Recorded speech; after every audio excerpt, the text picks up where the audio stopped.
Hello viewers, তো এই ভিডিওটা দিয়ে আমি আমার ব্লগিং জার্নি শুরু করতে যাচ্ছি। তো একজন ফুল টাইম স্টুডেন্ট আর পার্ট টাইম টিচার হিসেবে আমার দিনটা কেমন কাটে আর আমি কি কি করি সেটাই আজকের ভিডিওতে শেয়ার করব। উঠেই ফ্রেশ হয়ে আমি আমার ব্যাগটা গুছিয়ে নিচ্ছি, কারণ ব্যাগটা গুছিয়ে না নিলে এটা ওটা ছেড়ে চলে যাব, তারপর আফসোস করতে থাকবো।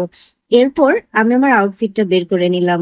আউটফিটটা পরেই আমি স্কিন কেয়ার শুরু করে দিব, কারণ সারা দিন বাইরে থাকতে হবে। একটা প্রপার স্কিন কেয়ার না করলে আসলে সারাদিন স্কিনের অবস্থা একদম বাজে হয়ে যাবে। তো আমি প্রথমে সিরাম, তারপর ময়শ্চারাইজার, সানস্ক্রিন এগুলোই লাগাই, এর বেশি কিছু লাগাই না। তারপর হিজাবটা ঠিক করে নিচ্ছিলাম। হিজাবটা ঠিক করে আমি আমার প্রপার গেট আপ নিয়ে বাইরে বেরিয়ে পড়েছি। বাইরে বের হয়ে দেখলাম হালকা হালকা বৃষ্টি হচ্ছিল। তো ঠান্ডা ঠান্ডা আবহাওয়ায় আসলে দিনটা শুরু করতে পারলে অনেক ভালোই লাগে। তো এই প্রথমে আমি সিএনজি আর অটো করে আমার বাস স্টেশনে চলে যাব। বাস স্টেশনে যে আমার বাসের জন্য ওয়েট করতে হবে অনেকক্ষণ। তো এই যে দেখো, সিএনজি করে এই যে আমি বাসের মধ্যে উঠে গিয়েছি, আর বাসে করে ভার্সিটিতে চলে এসেছি।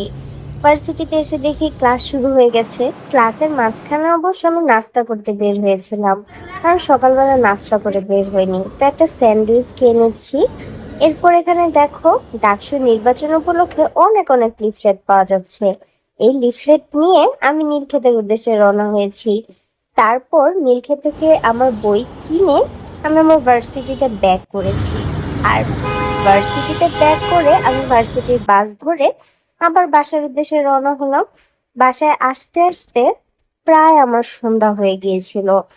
সন্ধ্যার পরে তারপর আমি টিউশন করাতে যাই, টিউশন করিয়ে বাসায় আসতে আসতে অনেক রাত। তারপর খেয়ে দিয়ে এই যে এখানে দেখো, এক কাপ চা বানিয়ে নিলাম। চা বানিয়ে অনেক মজা করে চাটা খেয়ে দিনটা শেষ করলাম। তো এই ছিল আমার আজকের দিন। ভিডিওটা কেমন লাগলো কমেন্টে